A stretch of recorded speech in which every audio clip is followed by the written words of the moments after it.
রমেশ ও সীমা আজকাল খুব খুশি, হবে নাই বা কেন? তাদের আদরের ছেলে গুড্ডু দিন দিন বড় হচ্ছে। গুড্ডু তার নিষ্পাপ এবং শিশুসুলভ দুষ্টু কর্মকাণ্ড দিয়ে ঘরে খুশির ঢেউ এনে দিয়েছে। 3 বছরের গুড্ডু সত্যি খুব আদরের। আজ যখন শক্তি আম্মা তার বাড়িতে এলেন, গুড্ডুর আদুরে হাসি মাখা মুখ দেখে তিনি খুব খুশি হলেন। সত্যি গুড্ডু খুবই আদুরে। শুধু আপনার আশীর্বাদ শক্তি আম্মা। আম্মা, আপনি শুধু এই আশীর্বাদ দিন যাতে আমাদের গুড্ডু বড় হওয়ার সাথে সাথে সুস্থ থাকবে এবং পড়াশোনা ও খেলাধুলায় ভালো হবে। আরে, আমার আশীর্বাদ সবসময় এর সাথে আছে। তবে এর স্বাস্থ্য এবং বুদ্ধির বিকাশের জন্য তোমাদেরও কিছু বিষয়ের যত্ন নিতে হবে। আম্মা, আমরা এর খাবার ও স্বাস্থ্যের পুরো খেয়াল রাখছি। তাহলে তো এটা খুবই ভালো ব্যাপার। কিন্তু তোমরা কি আয়রন এবং প্রোটিন সম্পর্কে জানো তো? আমরা জানি যে এই দুটি উপাদানই খুবই গুরুত্বপূর্ণ, কিন্তু আমি মনে করি এই বিষয়ে যদি আরও একটু তথ্য পাই তাহলে ভালো হবে। ঠিকই বলেছে সীমা, তথ্য যত বেশি হবে ততই তো ভালো, কি আম্মা? একদম ঠিক। প্রকৃতপক্ষে যাদের এমন চিন্তাভাবনা রয়েছে কেবল তাদেরই সচেতন বলা হয়। যতদূর তথ্যের ব্যাপার, এএনএম দিদি আসছে, ওর কাছ থেকেই জেনে নিও সব কথা। এএনএম দিদি আসছেন? হ্যাঁ, আমি ওকে সরিতার বাড়িতে যেতে দেখেছি। এখানে আসছি জানতে পেরে উনি আমাকে বললেন ওখানকার কাজ সেরে উনি সরাসরি এখানে চলে আসবেন। সীমা, রমেশ, শক্তি আম্মা। এই নাও, এএনএম দিদি এসে গেছেন। এএনএম দিদি, ভেতরে চলে আসুন। কেমন আছো সীমা? কেমন আছো রমেশ? আমরা ভালো আছি দিদি। আরে, আমরা আপনারই কথা বলছিলাম। আচ্ছা, তাহলে বলো যে কি কথা হচ্ছিল। আসলে আমি এদের আয়রন এবং প্রোটিনের কথাই বলছিলাম। এখন তুমি এসে গেছো, এখন তুমি এদের বিশদে বলো। ও, এই কথা। দেখো সীমা আর রমেশ, তোমরা অবশ্যই এটা জানো যে আয়রন এবং প্রোটিনের অভাবের কারণে শরীরের সঠিক বিকাশ হয় না। আয়রন শরীরকে শক্তিশালী করতে এবং এর ঘাটতি দূর করতে সাহায্য করে, আর প্রোটিন শরীরকে শক্তি দেওয়ার পাশাপাশি মাংসপেশি তৈরি করতে সাহায্য করে। হ্যাঁ দিদি, কিন্তু আয়রন ও প্রোটিন পাওয়ার জন্য কি কি খাবো আর কিভাবে খাবো? এবং এই উপাদানগুলি শিশুদের পাশাপাশি প্রাপ্তবয়স্কদের জন্যও প্রয়োজনীয়, তাই না? একদম ঠিক। আয়রন এবং প্রোটিন শুধুমাত্র শিশুই নয়, বড়দের জন্যও গুরুত্বপূর্ণ। প্রথমে আয়রনের কথা বলি, ঠিক আছে? শরীরে আয়রনের সঠিক পরিমাণের জন্য সঠিক পরিমাণে আয়রন সমৃদ্ধ খাবার খাওয়া অত্যন্ত জরুরি। আরে বাহ, সেগুলো কি কি খাবার দিদি? আমরা অনেক ধরনের খাবার থেকে আয়রন পেয়ে থাকি, বিশেষ করে এইগুলি, যেমন ধরো বিউলির ডাল বা কালো ডাল, ছোলা, রাজমা, লোবিয়া, মুগ ইত্যাদি। সবুজ শাকসবজি যেমন পালং শাক, মেথি পাতা, চলাই শাক, সর্ষে শাক।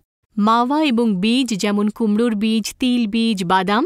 গোটা শস্য যেমন হোল গ্রেনস, যেমন বাথুয়া, কিনোয়া, চলাই, অ্যামারান্থ, বাজরা, মিলেট ইত্যাদি। শুকনো ফল যেমন কিশমিশ, খুমানি, অ্যাপ্রিকটস এবং খেজুর। এই সব খাবারেই প্রচুর পরিমাণে আয়রন পাওয়া যায়। লোহার পাত্রে খাবার রান্না করার প্রাচীন ঐতিহ্য শরীরে লোহার সরবরাহের উপর দারুণ প্রভাব ফেলে, তাই না? এটা আপনি খুব গুরুত্বপূর্ণ কথা বলেছেন শক্তি আম্মা। সীমা, এই কথাটা মনে রেখো। আমাদের পূর্বপুরুষরাও লোহার গুরুত্ব সম্পর্কে জানতেন। হ্যাঁ, আরও একটা কথা, এমন কিছু খাদ্য উপাদান আছে যা আয়রন সমৃদ্ধ খাবার থেকে প্রয়োজনীয় আয়রন বের করতে শরীরকে সাহায্য করে। আরে, এটাও কি হয়?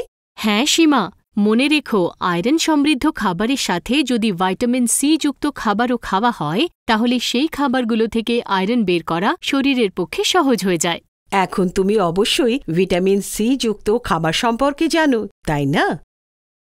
হ্যাঁ মা, ভিটামিন সি যুক্ত খাবার যেমন টক ফল, টমেটো, ক্যাপসিকাম ইত্যাদি। আর আমলকিও। একেবারে ঠিক। আচ্ছা, এর সাথে সাথে আরও কিছু আয়রন সমৃদ্ধ খাদ্য উপাদান হল যেমন গুড়, অঙ্কুরিত ছোলা বা ডাল এবং ফার্মেন্ট করা খাবার, অর্থাৎ খাবার যা বেকিং সোডা বা খামিরের মতো পদার্থ ব্যবহার করে ফার্মেন্ট প্রক্রিয়ার মাধ্যমে তৈরি করা হয়। ফার্মেন্টেড খাবারের উদাহরণ হল দোসা, ইডলি, উত্তপম ইত্যাদি। আর শরীরে আয়রনের ঘাটতি হয়ে গেলে? আয়রনের ঘাটতি এড়ানোর জন্য একজন ডাক্তারের সাহায্যে আয়রন পরীক্ষা করানো উচিত এবং প্রয়োজনে আয়রন এবং ফলিক অ্যাসিড ট্যাবলেট গ্রহণ করা খুবই গুরুত্বপূর্ণ। আচ্ছা, এটা তো হলো আয়রনের কথা। এবার প্রোটিন সম্পর্কে বলি। প্রোটিন, যা শরীরের পেশি গঠন এবং শরীরের শক্তির জন্য খুবই প্রয়োজনীয়, তার জন্য আমাদের মাংস, মাছ, ডিমের মতন আমিষ খাবারের সাথে সাথে নিরামিষ খাবারে ডাল, মাওয়া, দুধ এবং দুধ দিয়ে তৈরি খাদ্যপদার্থ যেমন দই, পনির ইত্যাদি ব্যবহার করা উচিত। দিদি, অনেক লোকেরা কথা বলে থাকে যে নিরামিষ ভোজীরা ঠিকমতো প্রোটিন পায় না। একটা কথা মনে রাখা খুবই জরুরি। আমাদের দেশে অনেকেই নিরামিষাশী, তাই না? নিরামিষাশীদের খাবারে প্রোটিন থাকার বিষয়ে বিশেষ খেয়াল রাখতে হবে। নিরামিষাশীরা যে পর্যাপ্ত পরিমাণে প্রোটিন পান না এমনটা জরুরি নয়, কিন্তু আমিষ খাবারে যতটা পরিমাণে প্রোটিন থাকে নিরামিষ খাবারে ততটা থাকে না। তবে এর মানে এটাও নয় যে নিরামিষাশীরা অপুষ্টিতে ভুগবে বা তাদের শরীরে প্রোটিনের ঘাটতি থাকবে। এটা মনে রাখা জরুরি যে প্রোটিনযুক্ত নিরামিষ পদার্থে খাদ্যতালিকায় বেশি পরিমাণে খাওয়া উচিত। নিরামিষ খাবারের মধ্যে সয়াবিনে প্রোটিনের পরিমাণ সবচেয়ে বেশি থাকে, অর্থাৎ 40%। বাচ্চাদের পাশাপাশি বড়দের জন্যেও প্রোটিন খুবই প্রয়োজনীয়। মনে রাখবেন, আয়রন ও প্রোটিনের অভাবে শরীর ঠিকমতো বিকশিতও হয় না আর ঠিকমতো শরীরে শক্তিও পৌঁছয় না। আয়রন এবং প্রোটিন রক্তাল্পতাও প্রতিরোধ করে, আর এটি শিশুদের জন্যই নয়, প্রাপ্তবয়স্কদের জন্যও প্রয়োজনীয়। বুঝে গেছি দিদি। আয়রন এবং প্রোটিনের ঘাটতি এড়াতে সুষম খাদ্যের প্রতি মনোযোগ দিতে হবে। বাহ, এক্কেবারে ঠিক সীমা। আরে বাহ, সীমা তো অনেক বুদ্ধিমতী হয়ে গেছে। মনে রাখবেন, আয়রন এবং প্রোটিন মস্তিষ্ক এবং শরীরের বিকাশের উপর বিশালভাবে প্রভাব ফেলে। জীবনে সাফল্যের জন্য মন এবং শরীর দুটি অত্যন্ত গুরুত্বপূর্ণ বিষয়। তার মানে আমরা বলতে পারি সাফল্যের স্বাদ আয়রন এবং প্রোটিন সহ।